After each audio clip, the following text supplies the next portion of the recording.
Let us chant Omkar 3 times. Take a deep breath in. Om. Om.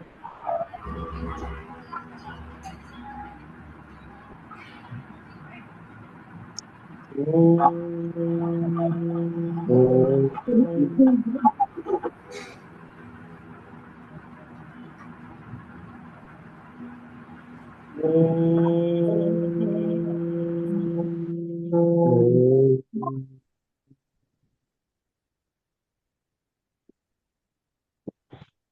We'll chant 4 slokas of Dhyana from Gita. Before chanting Gita, we chant Dhyana. Santakaram Sudavasai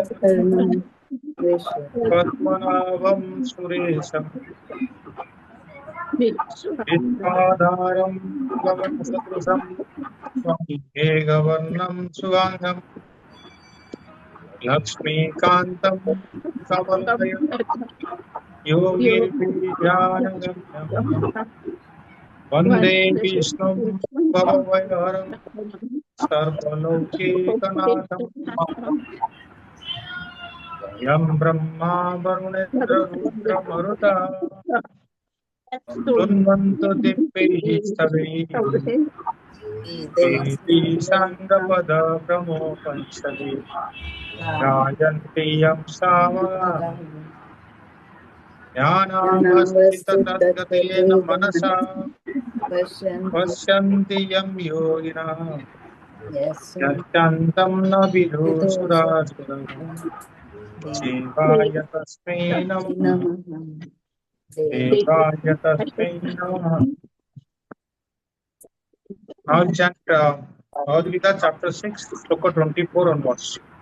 Sankalpa Prabhavan Kaman Taktva Sarvan Asesatah Manasevendriya Gramam Viniyamya Samantatah Sanai Sanai Rupa Rase Prameda Buddhyadriti Gruhitaya Atma Sanstam Mana Krutva Akinchit Api Chintayet Yato Yato Nischarati Manas Chanchalam Astiram Tata Tatur Niyamaitad Atmaneva Vasamnayet Prasanta Manasam Venam Yoginam Sukhamuttamam Upaiti Santaradasam Brahma Bhutam Akalmasam Yunjanaiva Sadatmanam Yogi Vigata Kalpasa Sukhena Brahma Sansparsam Atyantam Sukhamasnude Yunjanaiva Sadatmanam Yogi Vigata Kalpasa Sukhena Brahma Sansparsam Atyantam Sukhamasnude. Hari Om. Welcome to this session of Bhagavad Gita, chapter 6. And chapter 6 is called Atma Sanyama Yoga. Atma Sanyama Yoga.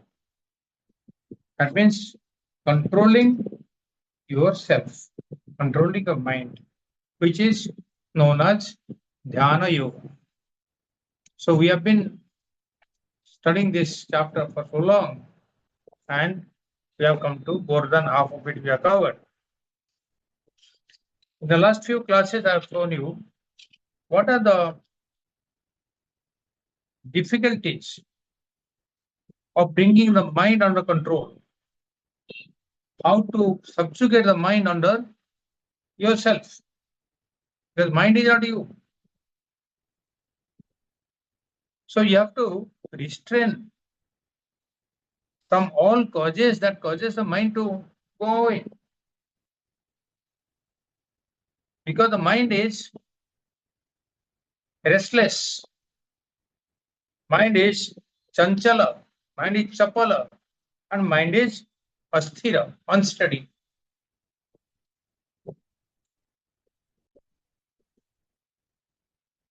So, what are the possible reasons for this nature of mind? I've told you 4-5 points why the mind goes away everywhere. Because we get memories of past. We always, whenever we think, You'll think of past only. So memories of the past disturbs our mind. Then if some desiring object is there nearby, then we also get distracted towards it. If we associate ourselves with some very our ideas and ideals, whatever you like, then also mind goes towards it. Fourth thing is, if you are raga dvesa, you have got attachment or aversions toward anything, not only raga, not only attachment, but also dvesa. You don't like somebody, you have scolded him or so you have done something good or something like that, then your mind also will go towards him. Then also when, it's a very gross thing, but when you are not well or you are exhausted and you are tired, then your mind becomes inactive. So these are the reasons why mind doesn't come under control. But then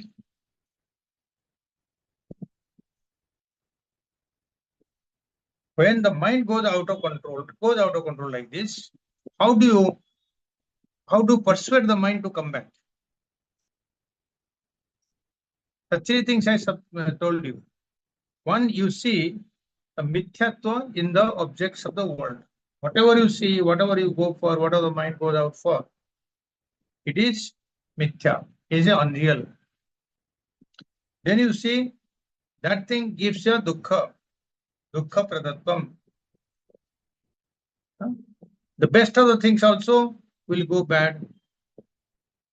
It will, maybe you buy a very high-end car, but it may meet an accident or you have to pay the installment. So that gives you dukkha. Or somebody scratches a car, then you are, for small scratch also, you will be devastated. Then bandhakatva. That means whatever the worldly things happens, that binds you. So three things I told you: mithyatvam, dukkha pradatvam, and bandhakatvam. They are the three ways that you can train your mind. Whatever comes, somebody is some gulab jamu is near me coming, somebody is offered, shall I eat or not? Oh, that is dukkha. I eat this, tomorrow my sugar level will go up. So this dukkha you have to put in the mind so that you stop eating that gulab jamun. Same way for everything. And this bandhaka, it's very good to have relationships and normally we think we should develop bonding with the children and the grandchildren. Yes, that's a good, but that's when the bonding should not become a bondage. Your grandchildren are good, but you should not be so attached that you cry. Something goes wrong, your time is wasted. You repent for it. So that is what bandhaga. So I told you why the mind goes away, and I told you how to bring the mind back to concentration. Then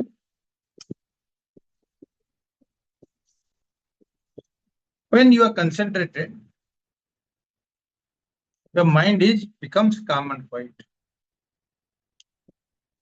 When the mind is calm and quiet and serene, it is like the lake without any waves in the water. Clean, purified water. Then you can see the bottom. We are come to Meghalaya, one place, the river water is so clean that you can see the bottom on the stones and on the ground, whatever is there, maybe 2-3 meters, you can see the bottom of the river. Because it's a clean water. Same way, when your mind is clean and you are, there is no distraction in the mind, then you get something that is called bliss. Bliss is what? You come in contact with the pure self. I told you how your calm mind,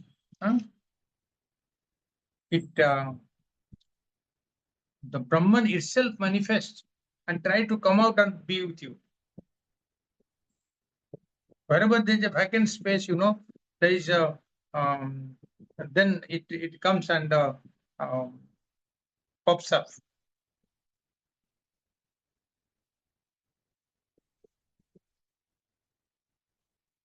That sukha, that bliss, comes out by itself. That is from inner self. And sukha is never from outside. It never comes from outside. The other objects or the people, sukha doesn't come from there. It comes from within you only. The mind becomes purified, calm and quiet, then only you are happy.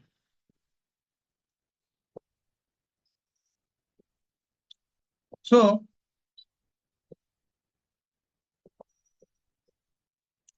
then the other things I told you also, for how the sattva means you maintain the mind in the samatvam. Rajas means your mind in viksheba, distraction goes out. And tamas means you are in a lazy, deep sleep state or lazy state. So these are the things I have talked. Now in this sloka we are coming.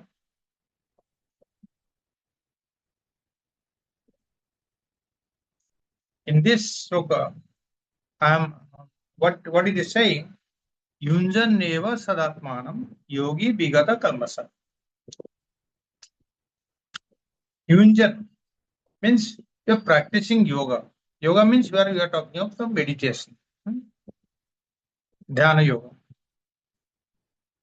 Like this, if you practice the yoga, that means you are concentrating. By concentrating the mind constantly like this, then Vigata Kalmasa, that means Kalmasa, all the tent, it becomes tentless. There is no tent in the mind. Mind becomes pure. So when the mind becomes pure, Sukhena Brahma Sansparsam. Sukhena means by happiness.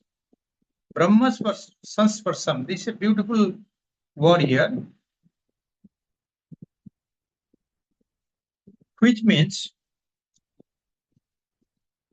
that yogi, that seeker who has attained that concentration of the mind and he has gained bliss. So he gains the bliss by Brahma Sansparsam. What is that Brahma Sansparsam? Means sparsam means what? Spars karta hai matlab contact, touch karta hai. That is sparsam. Sansparsam means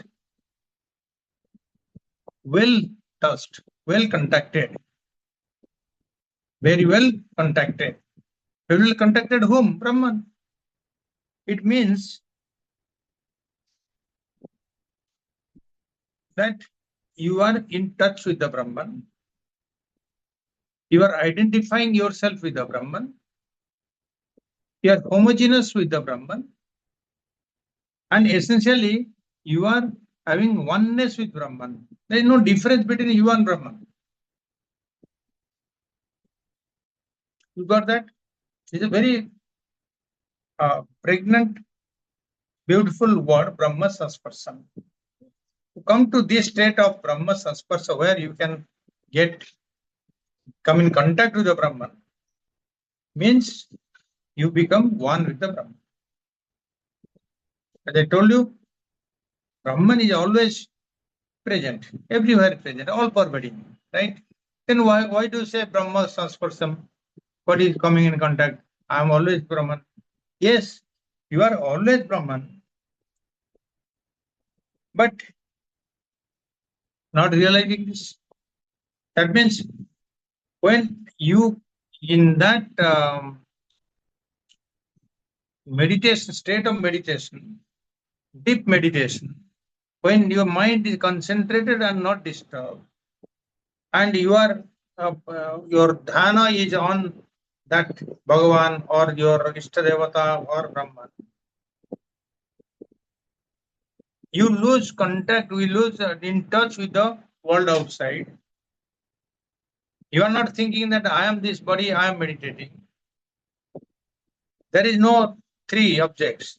The dhata, dhyana, and dheya, all these three become one. Dhata is myself, dheya is the Bhagavan, and dhyana is in between.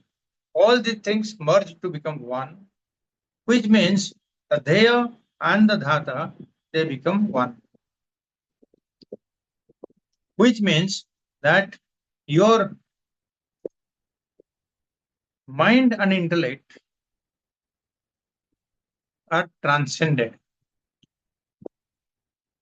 You are not making any judgment, you are not thinking of anything, you are not getting anything from outside. So you are absolutely blank. But a blankness, it's not blank as such, it's rather it's full with the thought of Brahman. Brahman or Bhagavan, whatever you are concentrating on, you are full of thought of that. The mind is full with that. Purnatvam.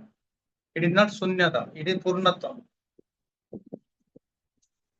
To a great extent, to the see, when you are meditating, that concentrating, your mind will work, your intellect will work to a great extent, to a high level. But a time comes, a moment comes when the mind transcends. Transcends means it goes beyond that mind and intellect. You go beyond the mind and intellect. There is nothing, there is no awareness of any worldly thoughts or objects at that time. That is what we call transcendence. Or in other words, transcendence of, they call it transcendental meditation. No? That means you become unaware of yourself as a body, mind, intellect, unaware of yourself, of the circumstances of the world outside, but you become aware of the pure awareness, the consciousness, you become aware. That is what transcendence is. Transcendence means your identification with the body mind shifts to identification with the consciousness. In other words, you are asserting that Aham Brahmasmi. So that is the transcendence. That is what changing over. That is what you are going beyond your mind. It's a beautiful example. Suppose you have got a balloon filled up with a helium. When the balloon soars up to the sky, it goes to the maximum height. After it reaches the maximum height, in that the pressure drops now. Outside pressure drops. The pressure is there inside the balloon because the gas is filled. So in the rarefied atmosphere of the higher level of the atmosphere in the sky, in the altitude, higher altitude, the balloon bursts. Because that time, what happens? The balloon deflates itself, it bursts. Then the balloon, the space within the balloon becomes a space outside. There is no separation.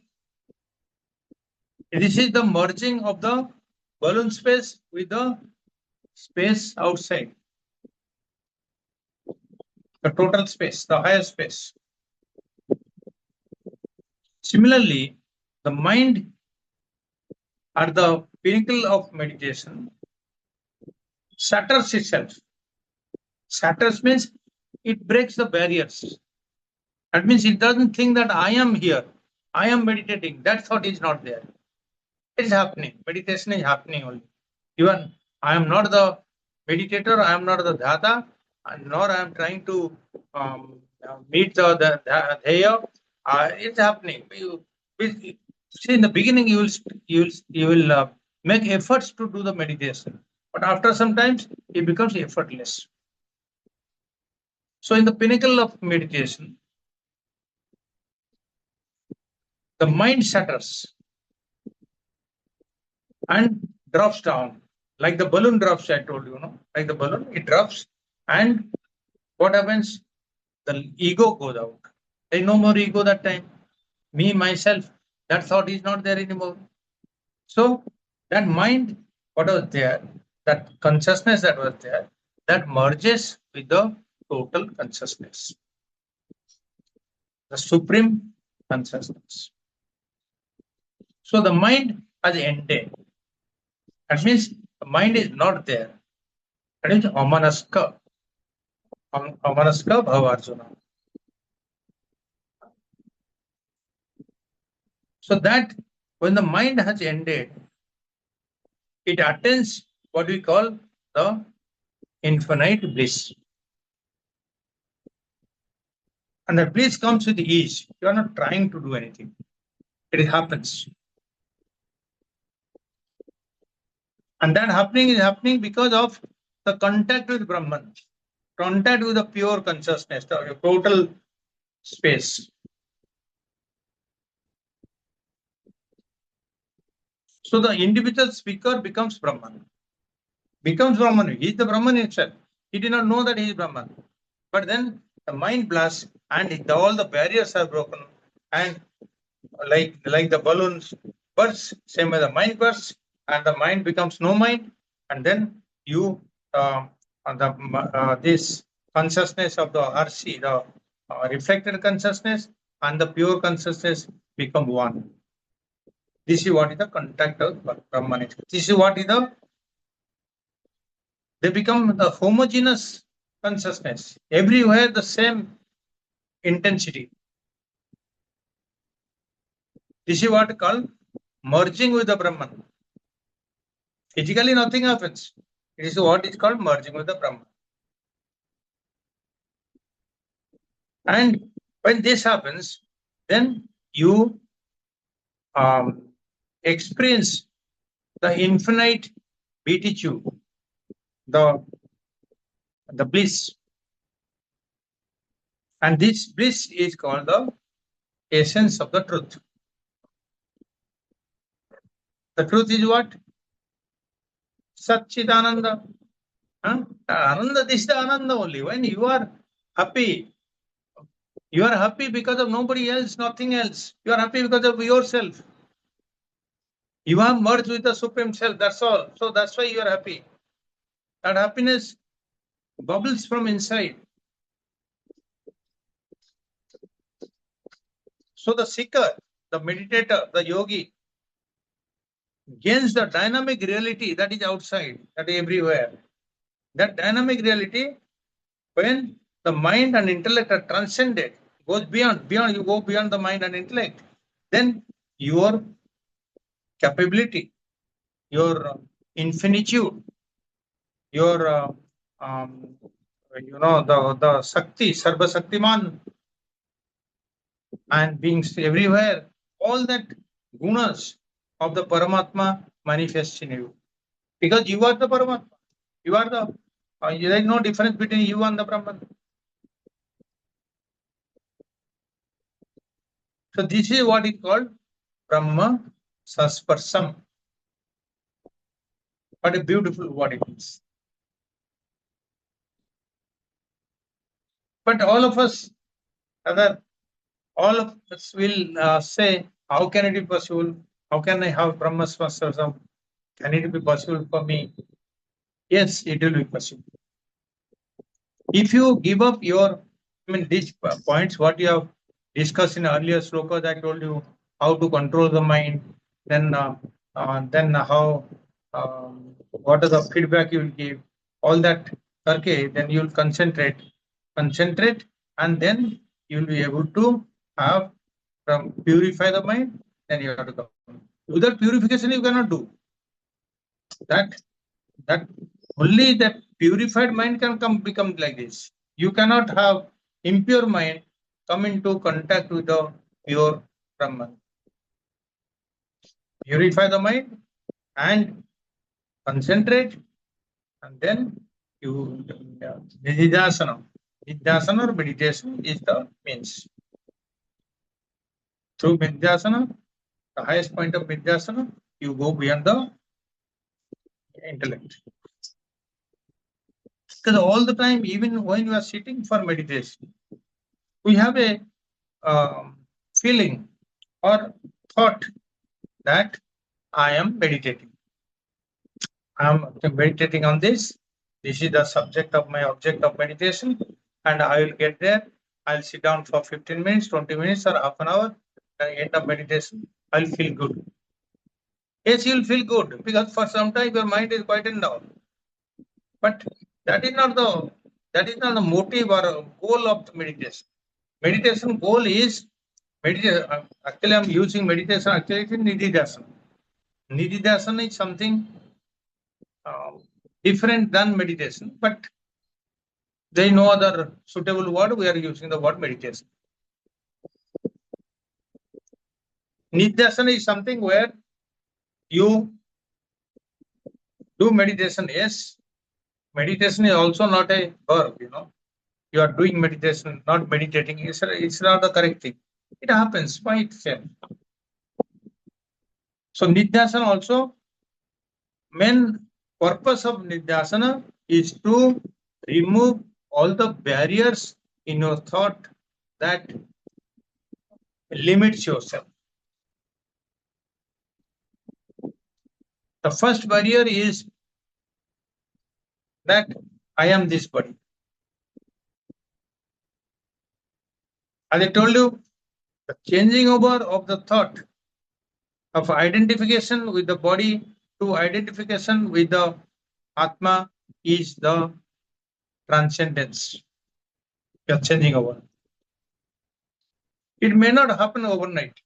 It may not happen in 1 month, 2 months, 1 year, 2 years also, but it will happen. This is my promise. If you practice dhyana every day, regularly, as prescribed in the Shastras, this will happen. You will be able to identify yourself with the totality.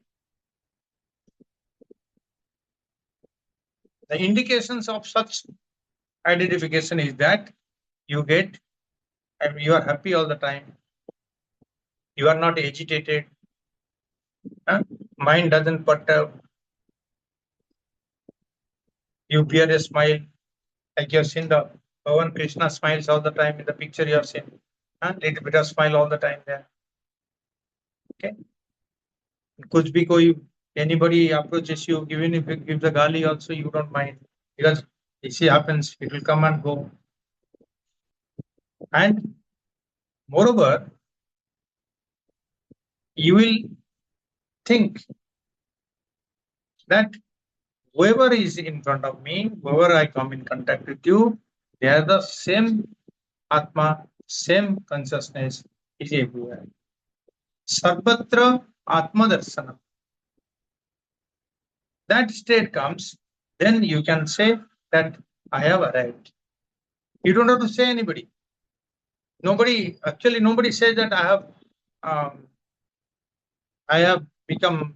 I'm liberated. Nobody will say that.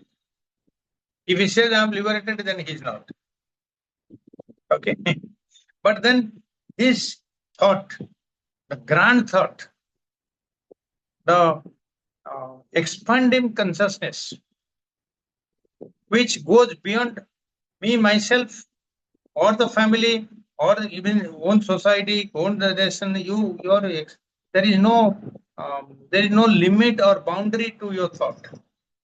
But that is what Brahman is. Brahman is everywhere. So I am everywhere.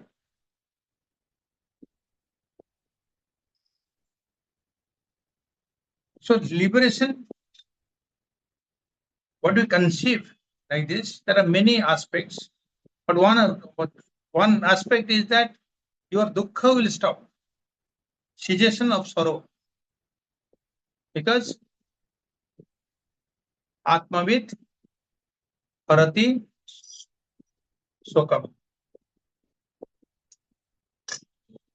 So the knower of the Atman, he gets rid of all the Sokam. Same way, he gets Ananda. Because he realizes his own Ananda Swarupa. So these are also two parameters for knowing whether you have progressed or not. If you are happy, yes.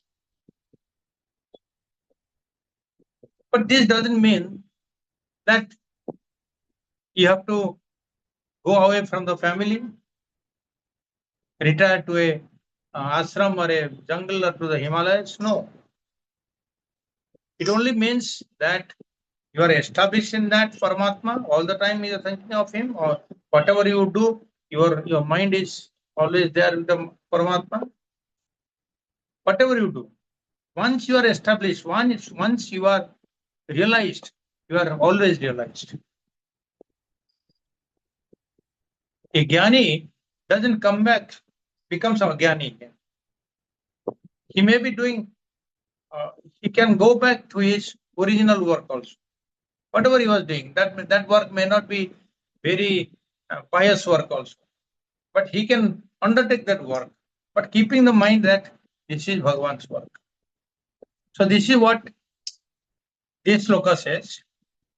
Sukhena Brahma Sansparsam Atyantam Sukhamasnude. Atyantam Sukham. That means infinite bliss. Don't you opt for that infinite bliss? Why to get mired with all this sorrow of the sansara? Everybody aspires, but nobody wants to make the effort.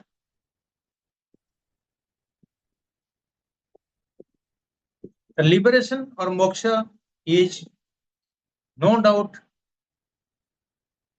culminate in cessation of sorrow or getting the ananda swarupa. Atyantam sukhamas. So this sloka is beautiful in the sense that it shows the state of liberation, how it happens, how you experience that. Okay. So we'll go to the next sloka.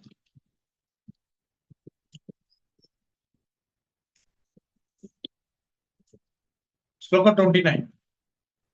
Sarvabhutastha atmanam sarvabhutani atmani ikshate yoga yuktatma sarvatra samadarshana sarvabhutastha atmanam sarvabhutani atmani ikshate yoga yuktatma sarvatra samadarshana. Sarvabhutastham means Sarvabhuta means all beings. Sarvabhutastham means staying with them or abiding in all beings. Atmanam means the self. Sarvabhutani chatmani. Atmani. Chatmani means Atmani. Sarvabhutani cha Atmani. Atmani means seventh vibhakti, Saptami vibhakti, and in me. Atmani, in me. Sarvabhuta, all beings are in me, in the self. That means I am abiding in every being, and every being is also abiding in me. Ikshate yoga yuktatma. Yoga yuktatma means the person who is observed in yoga. That means who is concentrating on yoga. He is, what do you say, he is doing yoga, or he is doing in the bhakti yoga or dhyana yoga, he is sitting down and is meditating. That person who is sincerely meditating, ikshate. Ikshate means he sees or visualizes. What he visualizes? Sarvatra samadarsan. A person who is meditating like that, he visualizes sarvatra samadarsan. He sees the same everywhere. Why we cannot do this? Why you will see that this is Kavita, this is Lipi, this is Mahesh. They are all same. They are outside only, their bodies are different. But actually they are the consciousness, they are the Paramatma themselves. So, and me also the same. So I can never get angry on you, or you cannot get angry on me. Right? or anybody for that matter. Okay. If some mangoes are with me, I can share with you, or you can share with me. Same thing. Me eating and you eating the same. Right? Whatever money. Yes, money also is the same. But at the level of consciousness, not at the level of physical body. Atma level, obviously. You have to always separate the worldly dealings and the spiritual dealings. You can make it. So, this sloka, the meaning of this sloka is that one who is sitting in meditation, or his mind is absorbed in dhyana through yoga, and who has developed the vision of oneness everywhere, then he also sees that I am everywhere and everybody is in me. Everything is in the self. Sarvatra samadarsana sarva bhutani cha atmani sarva bhutasta atmana. All the three things he tells you. But beautiful state of mind you come to when you have attained this state of dhyana or meditation. So what is the indication of this self-realization or liberation? Indication he is giving in this sloka, he is giving three things. Sarvatra samadarsa. That means he who has the vision of sameness everywhere. Vision of sameness everywhere. Then sarva bhutastham. Oh. That means he is abiding in all beings. Like I told you, you think I am abiding in everybody. Everybody is everywhere the Brahman is there. So I, the Brahman, is abiding in all bodies also as Brahman. It's not difficult. Slowly you think, change your thinking. Then third one is Sarva Bhutani cha Atmani. That means every being is in me, myself. Atmani. So three things happening here. I mean, your thought process should change to abide in these three levels of thought. One is Sarvatra Samadarsanam. Okay. Second is Sarva Bhutastham. Then Sarva Bhutani Sa Atmani. Three things. And how it happens? Ikshate. Ikshate means visualizes. Ikshan. Ikshan is visualization, seeing. Or you can say seeing, but seeing will be only limited to the range of your vision. Visualization means you can visualize anything. So it can have the subtle vision also. So visualizes, sees the self. And the self indeed is one. That one omnipresent, omnipotent, eternal, innermost consciousness is the self.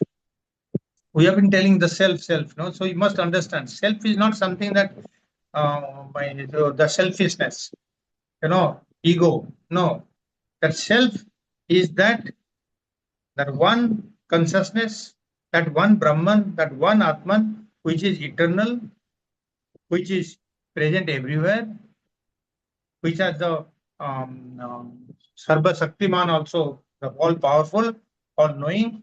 That is the self. And that is also the innermost consciousness in me. My Atma also the same self. That self also the witness consciousness. That is witnessing whatever is happening in me. This is the absolute reality. This is the infinite bliss. What see now? By now you know all these words as words only or descriptions. But now you have to internalize that this is what in me. When I see the consciousness in everybody as one, or they are in me, or I am in them, that means I have to realize this. So all these beings, all the things in the world, everything, every being, all bodies, everybody, either they're mobile or immobile, either they're inert or or conscious. See, that is me. That is the self. That is the consciousness. You cannot be different from others when you talk of that state of consciousness. But that doesn't mean that you will not have the vyavaharika jnana. That you certainly you have to have, you should know the difference between three levels of vyavahara. One is paramarthika, okay? One is pratibhashika, one is vyavaharika. The worldly interactions, worldly vyavahara has to be kept, even though you know that you are the pure consciousness. But while dealing with the world, you will say, yes, I am different, you are different. Otherwise, you will go and hug everybody, all the girls in the town. Then you will be behind the jail, isn't it? That will construed as a misbehavior. You know what is the truth, but you will behave in the worldly sense. Just like you know that the sun does not set. By knowledge, by scientific knowledge, you know that sun is not setting. Sun is all the time, ever effulgent. But in the worldly sense, you will say that sunset ho gaya, sunrise ho gaya. Every day you look at the paper, what time is the sunset, what time is the sunrise, you will do our arti accordingly, or puja. So, transactional world is one. But your Adhyatmika world is different. Knowing the knowledge, even though you have the knowledge, you will live in that knowledge, but transact in the world as in the abiding by the rule of the land. You cannot go on the road and I am Brahman, I am all pervading, I can walk anywhere, I can drive anywhere. Then the police will catch you. So how can that be possible? Transactional world, you must abide by the rule of the land. So this person who is meditating, he visualizes that the consciousness is the consciousness in every being, everything. And this is my innermost consciousness. The self is the innermost consciousness. I am myself. And I am present in all things and beings, in all bodies. And that self also is receiver of the knowledge of everybody else. That means I am in all in me. Our Acharya used to say in the Vedanta class, I am in all and all in me. Very simple words. Okay.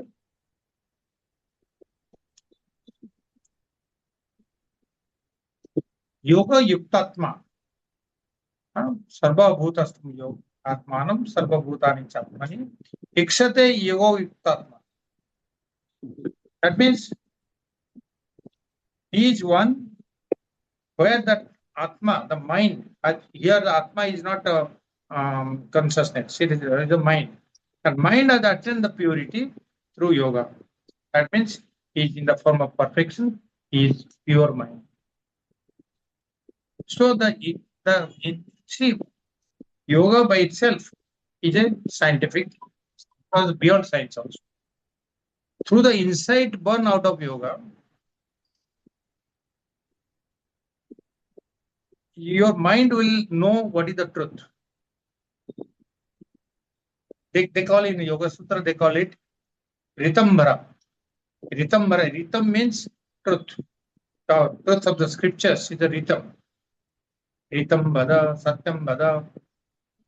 That truth is scriptural truth. When he is filled with the truth, Ritambara, he simultaneously sees everything, be it gross, be it subtle, which cannot be perceived, be it very concealed, by secret, or it is remote very far. Everything is same for him because he knows the truth. He is the one who has the kind of sameness of vision with regard to everything.